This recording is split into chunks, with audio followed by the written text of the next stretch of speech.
오늘 우리에게 주시는 말씀은 요한복음 8장 1절로부터 11절의 말씀과 로마서 6장 8절로부터 14절의 말씀입니다. 오늘은 우리가 살기 위해 다시 찾아야 할 땡땡으로 말씀의 제목을 정해봤습니다. 우리가 살기 위해 다시 찾아야 할 그 무엇에 대해서 오늘 말씀에 크신 은혜가 있기를 소망합니다. 축복의 사람 곁에는 축복의 사람이 있고 감사하는 사람 곁에는 감사의 사람이 찾아옵니다. 날마다 감사의 사람, 축복의 사람 되시길 소망합니다. 지난주에 오늘은 우리가 살기 위해 다시 찾아야 할 땡땡이지만 지난주에는 다시 살기 위해 우리가 해야 할 바로 그 무엇, 다시 살기 위해 부활을 말하는 거예요. 다시 살기 위해 우리가 해야 할 그 무엇에 대해서 제가 결론적으로 세 가지를 말씀드렸습니다. 첫 번째, 그리스도와 연합입니다. 그리스도와 연합. 이 그리스도와 연합이 우리를 부활하게 하고 그리스도와 연합됨이 우리를 부활의 가운데 거하게 하는 거예요. 부활의 소망이 있게 하는 거예요. 그래서 그리스도의 연합이 그리스도인에게는 최고예요. 그런데 이 그리스도와 연합을 하기 위해서 우리가 해야 될 게 뭐냐면 그게 예배예요. 예배가 없이는 그리스도와 연합이 안 돼요. 왜냐하면 우리가 어울리는 세상 근방에는 전부 다 죄 가운데 있기 때문에 예배 가운데로 돌아오면서 회개가 있고 용서가 있고 깨달음이 있고 변화가 있고 심령의 새로운 역사가 일어나는 거예요. 그건 우리 힘으로 안 되는 거예요. 하나님의 능력으로 되는 거예요. 그래서 예배 가운데 나와야 돼요. 마지막으로 세 번째, 예배 가운데 오셨으면 여러분들이 반드시 충만하게 가지고 가야 할 게 있는데 그게 바로 뭐예요? 성령 충만, 말씀 충만이에요. 성령 충만이 곧 말씀 충만이에요. 성령 충만이 말씀 충만인 이유는 성경을 많이 읽어보면 알아요. 성경을 여러분들이 가져보면 알아요. 성경의 말씀이 내 말씀 돼보면 알아요. 그래서 성령 충만, 말씀 충만이 되시면 여러분들은 그리스도와의 연합을 다시 늘 이루면서 승리하게 되는 줄로 믿습니다. 이것이 다시 살기 위해 우리가 해야 할 그것이라고 지난주에 말씀드렸고 오늘은 우리가 살기 위해 찾아야 할 것에 대해서 말씀드려요. 찾아야 할 것. 우리가 다시 살기 위해 찾아야 할 것.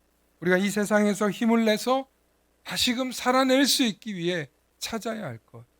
그것이 무엇이냐 하고 말씀드리기 전에 오늘도 영상 한 편을 좀 준비했어요. 여러분들 함께 준비된 영상 보시면서 또 은혜 되실 수 있기를 바랍니다.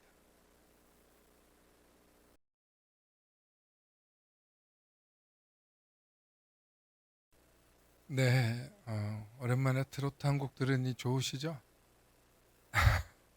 우리 어르신들은 좋아할 것 같고 또 젊은 분들도 이 노래를 영화나 이런 걸 통해서 모르지 않을 거예요. 그죠? 작년에 이 영상을 받았는데 심수봉 권사님이시더라고요. 그리고 또 코로나 가운데 많은 기독교 음악들을 CCM으로 해서 복음성가로 또 발표했고 유튜브에 있더라고요.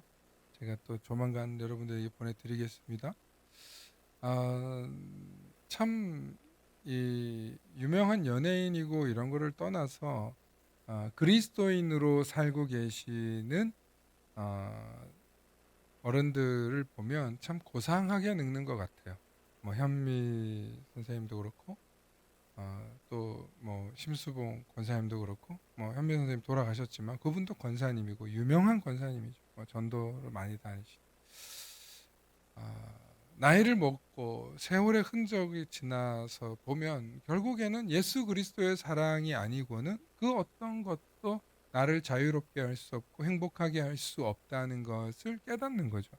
그리고 그 사랑을 전하고 증거하면서 아까 그 멘트 하시는 그 아마 심수봉 콘서트 특별 콘서트에서 마지막으로 올려드리는데 하고 싶은 말은 엄청 많은데 또 입방에 오르내리고 혹은 또 교회의 욕먹일까봐 이 대중 앞에서 말을 아끼는 느낌은 받았어요. 그런데 너무너무 하고 싶은 마음은 역시나 이 노래 속에 담겨 있던 것 같아요. 오늘 종려주일 예수님께서 이 세상에 오셔서 예루살렘 성에 입성하시고 나귀, 그것도 작은 새끼 나귀를 타고 예루살렘 성에 들어가시는 것은 호산나 다윗의 왕이여 그런 찬사와 영광을 듣기 위해 간 것이 아닙니다. 가시면 죽을 수밖에 없다는 것을 너무나 잘 알고 어떻게 보면 무덤으로 들어가시는 장면이 바로 종려주일이라고 볼 수 있어요. 신학적으로 해석하면. 그런데 예수님께서 그곳에 들어가시는 그 목적이 뭐냐는 거예요. 예수님이 가셔서 철저히 인간의 몸으로 자신의 모든 능력을 사용하지 않고 그곳에서 채찍과 십자가의 찔림과 피 흘림과 창에 찍혀 그곳에서 죽으시기까지 우리의 죄를 대속하여 죽으신 그 이유가 뭐냐는 바로 온 세상에 백만송이의 꽃을 피우듯이 온 세상에 사랑의 소망을 주시기 위해서인 줄로 믿습니다. 그러므로 이 종려주일에 이 고난주간에 저와 여러분들을 사랑하셔서 십자가에 달려서 죽으신 그 예수님의 놀라운 은혜가 있으시기를 소망합니다. 오늘 이 영상을 보시고 여러분들께서 저런 노래였어로 끝나는 것이 아니라 그 노래가 누구를 향하고 있고 우리는 온 인류는 온 세상은 누구를 향해 나아가야 하는지를 다시 한번 깊이 깨달으시면서 주님의 은혜의 보좌로 나아가실 수 있기를 소망합니다. 오늘 성경을 보니까 가늠하다 현장에 붙잡혀온 한 여인이 있었습니다. 어쩌다 잡혀온 건지 중요하지 않습니다. 분명한 것은 여인만 잡혀왔습니다. 그놈은 어디 가고 이 여인만 잡혀서 지금 예수님의 말 한마디에 돌에 맞아 죽느냐 사느냐의 기로에 놓여 있습니다. 바리새인들이 모세의 율법을 들고 와서 예수님을 시험하려고 이 가늠하다 현장에 붙잡혀온 여인을 어떻게 하냐, 어떻게 해야 하냐, 그리고 힌트를 줍니다. 모세는 이런 여인을 돌로 쳐 죽이라고 했습니다. 당신은 어떻게 하실 겁니까? 율법을 어기면 고소할 작정으로 지금 물은 거예요. 예수님을 시험하려고. 그런데 예수님께서는 사실 그동안 온갖 현장에서 많은 설교와 말씀과 치유를 통해서 어떤 이야기를 제일 많이 하셨냐면 사랑을 얘기하셨어요. 용서를 얘기하셨어요. 구원의 은총을 얘기해 줬어요. 창기와 세리들에게 그들에게 구원이 있다고 가르치셨어요. 그러니 이번에도 이런 여자를 용서할 수 있나 보자 하고 바리새인들이 지금 시험하고 덤벼든 것입니다. 문제는 예수님께서 이 여자를 감싸기만 하면 예수님은 율법을 어기는 꼴이 되는 것입니다. 그런데 우리 예수님께서 어떻게 하셨습니까? 너희 중에 죄 없는 자가 먼저 돌로 치라. 그리고 난 뒤에 예수님은 땅바닥에 손가락으로 글씨를 쓰기 시작했습니다. 그러자 어른들부터 젊은이들까지 기세등등했던 사람들이 돌을 내려놓고 하나씩 하나씩 자기 갈 곳으로 돌아갔습니다. 이 말씀이 하시는 내용이 무슨 뜻일까? 이 성경을 읽을 때마다 우리는 궁금증이 생깁니다. 뭐라고 썼지? 도대체 뭐라고 썼을까? 하고 우리는 시각적인 것에 관심을 가지게 됩니다. 그래서 저도 수십 년 전부터 이 말씀을 알았고 이 말씀이 궁금해서 뭐라고 썼을지를 추측하는 수많은 신학자들과 수백 편의 설교를 들어봤고 또 수많은 주석들을 읽어봤어요. 그런데 가슴 깊이 와닿는 건 하나도 없어요. 유일하게 있다면 바로 말씀이 그들을 듣게 했다는.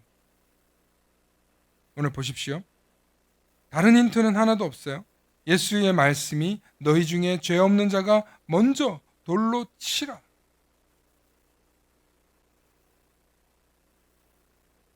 뭐가 먼저 나와가지고 지금 잘 따라오세요, 말씀이. 예수님이 지금 이 사람들에게 뭐라고 한 게 아니에요. 너희 중에 죄 없는 자가 먼저 돌로 치라는 거예요. 그런데 이 말을 듣는 사람들이 예수님의 권위를 인정했냐고요. 예수님을 존경해서 온 사람들이냐? 그런 사람들이 아니에요. 어떻게 하면 예수님을 시험에 들게 할까 하는 강팍한 마음을 가지고 온 사람들이라는 거예요.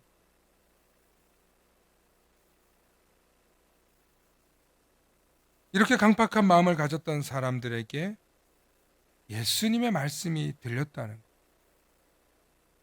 그리고 그들이 이 말씀을 듣고 양심의 가책을 느껴 어른으로 시작하여 젊은이까지 하나씩 하나씩 나아갔다는 거예요. 성경이 정말 섬세하게 표현하고 있는 것은 하나씩 하나씩 나갔다는 거예요. 뭘 듣고? 말씀을 듣고 양심의 가책을 느껴 어른으로 시작하여 젊은이까지 하나씩 하나씩 나가고 있다는 거예요. 예수님의 말씀이 이 강팍한 사람들 마음속에 파고들었다는 거예요. 이게 놀라운 일. 여러분, 하나님의 말씀은 아무리 강팍한 마음을 가지고 온 사람이라도 하나님의 말씀이 역사하면 그 사람 속에 들어가서 역사하는 줄로 믿으시길 축원합니다. 그래서 교회에 오셔서 여러분들이 말씀을 들어야 되는 거예요. 말씀을 들을 때 강팍했던 마음이, 흥분했던 마음이, 비난하고 저주하고 분노했던 마음이 가라앉는 거예요. 왜냐하면 하나님의 말씀이, 그래서 하나님의 말씀이 그 사람들 속에 들어가니까 두 번째, 그들이 자신들이 죄인인 걸 깨달았다는 거예요. 하나님의 말씀은 진리, 완전해요. 하나님의 말씀은 불순물이 없어요. 그래서 완전한 것이 들어가니까 죄가 밝히 비춰지는 것처럼 그들의 마음속에 양심의 가책이라는 것이 느껴져서 자신들이 죄인이라는 걸 깨달았다는 거예요. 그게 깨달아지니까 하나씩 하나씩 자신의 의를 억지로 주장하지 않고 그들이 떠났다는 것입니다.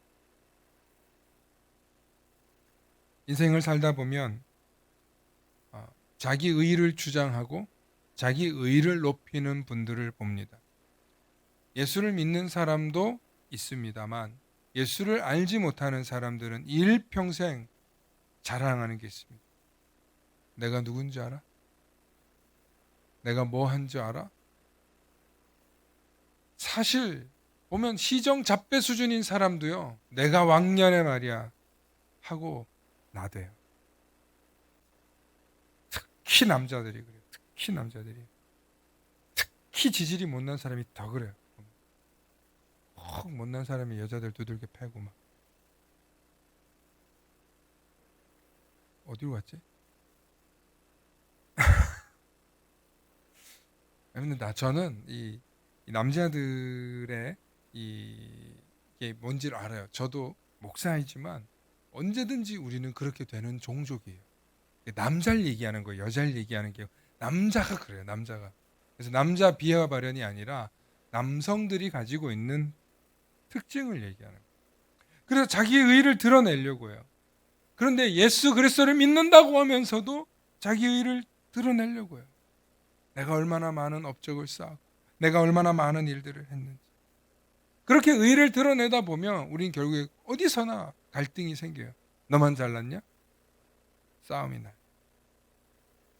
그런데 싸움이 나도 하루 이틀 만에 깨닫는 사람이 있는가 하면 수십 년이 지나도 깨닫지 못하는 사람이 있고, 더 나아가서는 자기가 무슨 잘못을 했는지 모르고 기억도 못한 채 살아가는 사람이 대부분이라. 놀랍게도 이 세상에는 악하게 살려고 하는 사람은 한 사람도 없다는 거예요. 난 오늘부터 악당이 될 거야.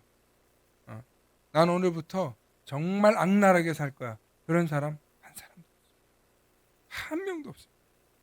그런데 그런 마음을 품지도 않았으면서도 불구하고 스스로 지옥 속에 사는 사람들이 있어요. 그 사람이 어떤 사람이냐면 이 사람들의 공통점이 있는데요. 바로 누군가로부터 받은 상처 때문에 그 상처에 갇혀서 남을 미워하거나 원망하거나 저주하면서 사는 사람들이, 저는 그리스도인들 가운데에도 이런 삶에서 완전히 벗어나지 못한 사람들을 종종 봐요. 우리가 예수를 믿는다고 하면서 우리가 구원과 용서와 은혜를 받았으면서도 불구하고 여전히 내 상처에 갇혀서 여전히 미워하지 못하고 미워하고 화해하지 못하고 원망하고 불편해하고 사는 그리스도인들이 있더라는 거예요. 여러분, 예수님이 주기도문 괜히 가르쳐 준 게 아니에요. 우리의 죄를 용서해 주실 것 같아요. 내가 나에게 죄 지은 사람을 용서한 것 같이 우리의 죄를 용서하옵소서.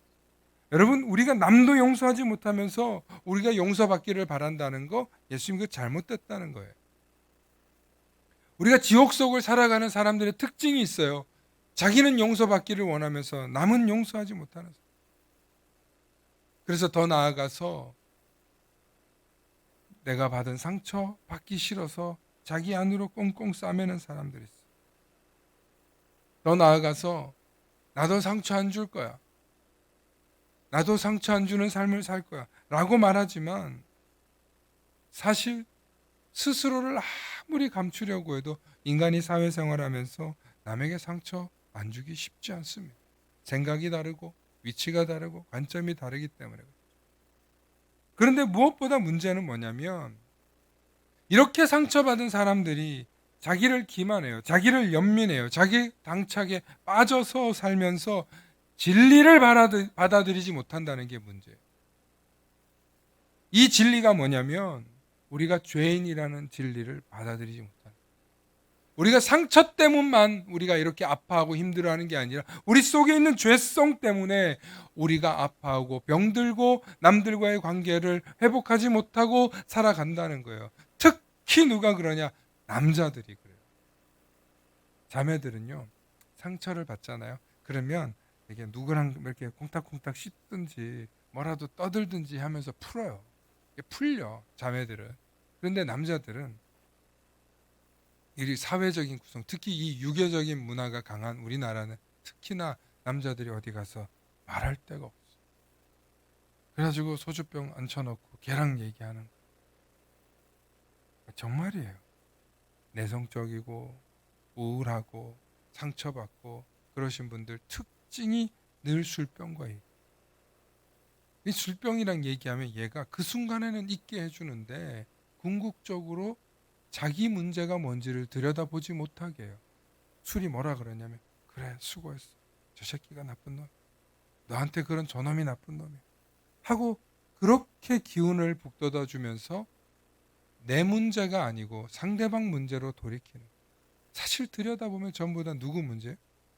우리 문제예요. 내 문제예요. 그리고 무엇보다도 내가 죄인이라는 이 진리를 깨닫지 못하기 때문에 예수 그리스도의 자비와 사랑과 은총이 필요한 걸 모르고 살아간다는 거예요. 그래서 우리 남자 형제분들을 많이 사랑해 주시고 내 앞에서, 특히 아내분들이 내 앞에서 수다 떨게 하시는 은혜가 있으시길 축원합니다. 그래야 살아요. 그래야 교회도 나오는 거고 그래야 예수도 믿는 거예요. 그래서 남편들이 50, 60 넘어서 말이 많다 그러면 그 입 다물지 않게 하라. 계속 얘기하게. 남편들이 말 많으면 싫다는 분들이 있어요. 아니에요. 말해야 살아요. 그분도. 이제 여성 호르몬이 들어가는 거거든요. 예. 그래서 말 많다고 뭐라 하지 말고 그 말 해야 그분도 사는 거예요. 얼마나 억눌려 왔어요. 그리고 이제 자매님들은 60이 넘으면 남성 호르몬이 세져가지고 어디 남자가 말이야. 이렇게 또 이제 근엄하게 변해요. 아줌마들이. 여러분, 사랑을 우리가 오늘 얘기하면서 사랑에 대한 이야기를 하는데 정말 예수 그리스도의 사랑으로 여러분들의 가정을 사랑하실 수 있기를 소망합니다. 오늘 보십시오. 이 여자를 잡으러 온 사람들이 여자겠습니까? 남자겠습니까? 남자들이 돌 들고 와가지고 지금 설치는 거예요. 여러분, 돌 들고 와서 던지면 맞아서 아야로 끝납니까? 죽는 거예요. 이게 뭐예요? 폭력이고 살인이에요. 저런 여자 하나 정도는 죽어도 된다고 생각하는 이런 사람들이 모여있는 그 사람들의 강팍한 마음을 예수님이 돌려보낸 거예요. 놀랍지 않습니까? 저는 너무 놀라워요. 어떻게 마음들이 바뀌어서 돌아갔지? 제가 늘 얘기합니다. 마음이 바뀌는 게 뭐라고요? 기적입니다. 따라서 마음이 바뀌면 기적이 일어난다. 할렐루야. 여러분, 예수님의 능력이 이 마음을 바꾼 거예요. 어떤 말로? 너희 중에 죄 없는 자가 먼저 돌로 치라는. 너희 중에 죄 없는 자가 먼저 돌로 치라고 하셨는데 그게 그들 마음속에 들어간 거예요. 아, 나도 죄인이지. 아, 나도 죄성을 갖고 있는 인간이지. 그렇게 해서 돌아갔는데 예수님께서 이제 이 여자와 둘이 남았어요. 10절과 11절에 예수님이 말씀하십니다. 이르시되 여자여 너를 고발하던 그들이 어디 있느냐? 너를 정죄하는 자가 없는. 대답하되 주여 없나이다.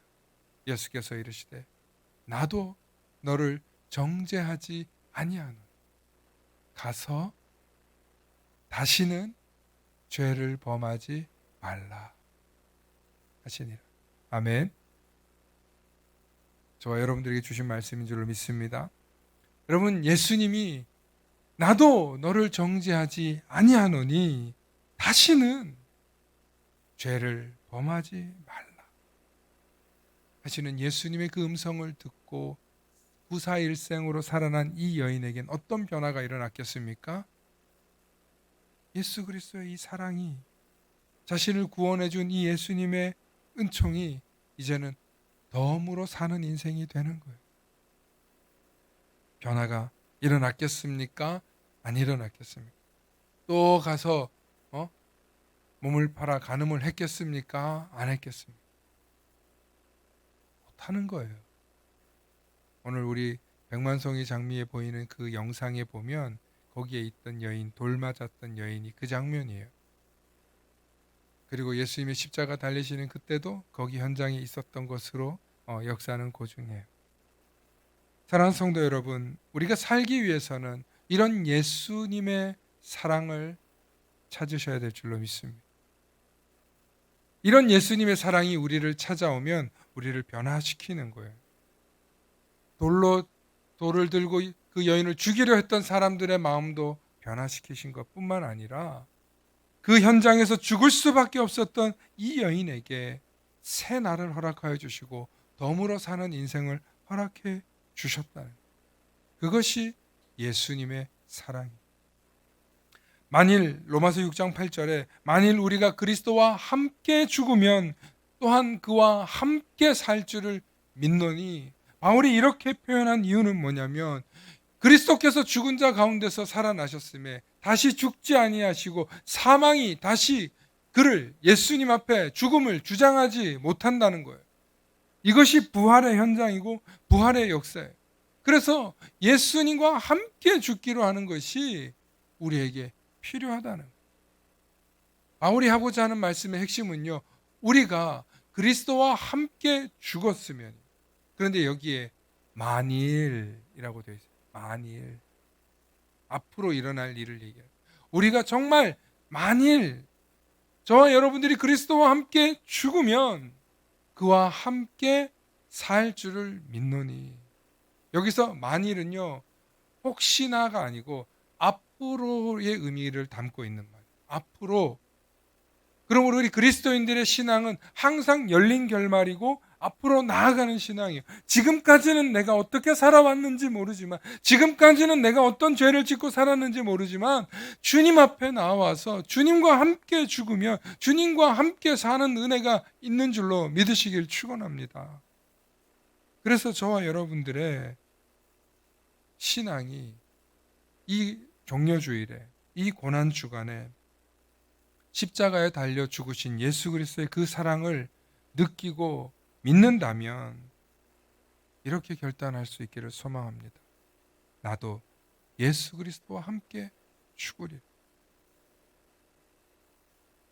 그렇게 결단하고 나면 그와 함께 우리도 살아나리라. 할렐루야. 바울이 죽기만 하라고 하지 않았어요. 함께 살아나리라. 죽으면 살리라. 누구와 죽으면? 주와 죽으면. 그리스도와 죽으면 그리스도와 함께 살아나는 거예요. 그러므로 그리스도와 함께 죽는 게 뭐예요? 나의 욕망을 죽이는 거예요. 나의 이기심을 죽이는 거예요. 나의 분노와 억울함을 죽이는 거예요. 나의 무의식 속에 잠재하고 있는 죄성들, 열등감들 모든 것을 예수 그리스도의 십자가와 함께 못 박는 거예요. 그렇게 못 박고 나면 그 죽음의 신비가 우리에게 나타나서 우리에게도 부활의 소망을 주시는 거예요.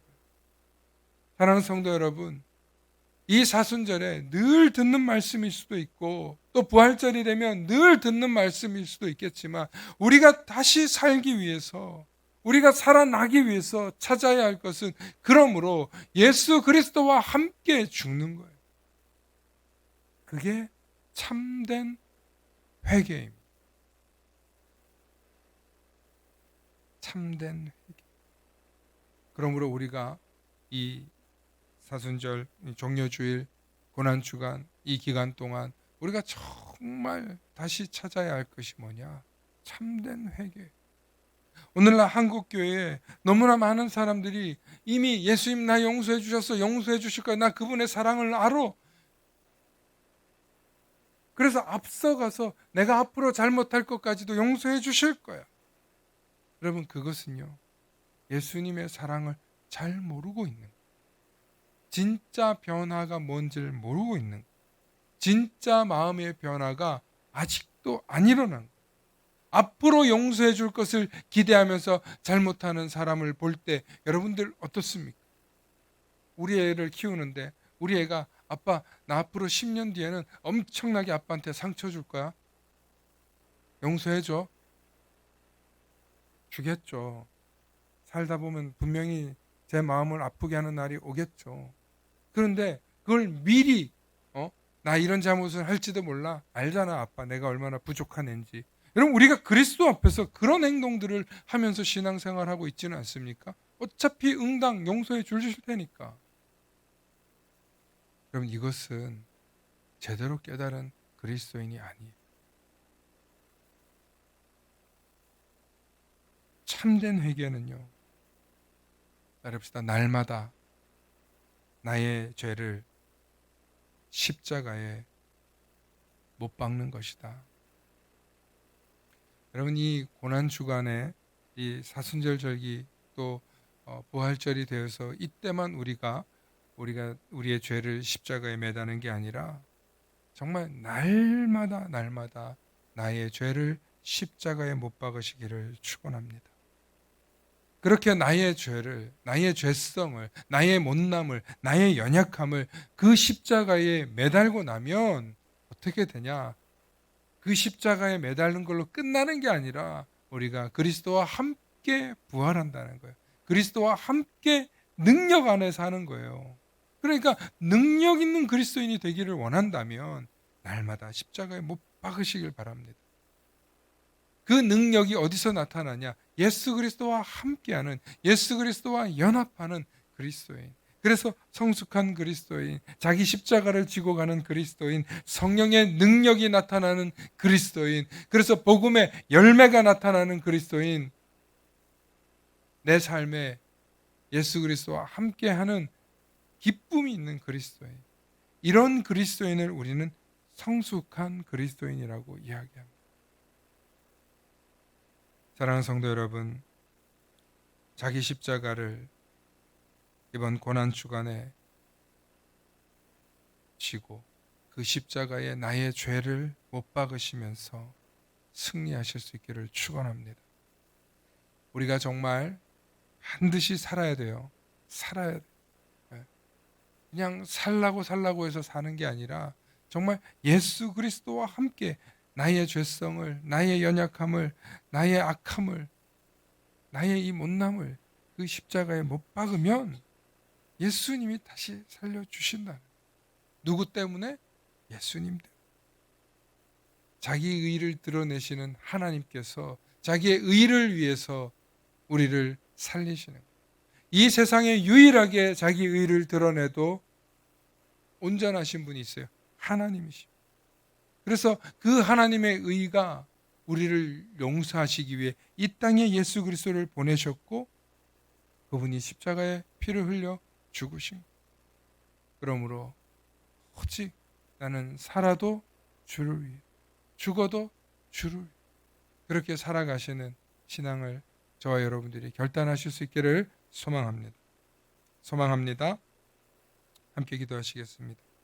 사랑의 아버지 하나님, 참으로 감사합니다. 오늘도 우리를 사랑하셔서 구원의 은총을 베풀어 주시고 우리의 죄성과 우리의 쓴뿌리와 우리의 악한 성품을 십자가에 못 박게 하셔서 예수 그리스도의 그 십자가를 바라보며 함께 죽게 하시고 예수 그리스도와 함께 부활하는 은혜가 우리 가운데 있게 하여 주시옵소서.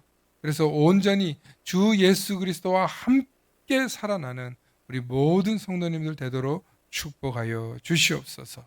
감사드리며 우리 주 예수 그리스도 이름 받들어 간절히 기도 올려옵나이다. 아멘.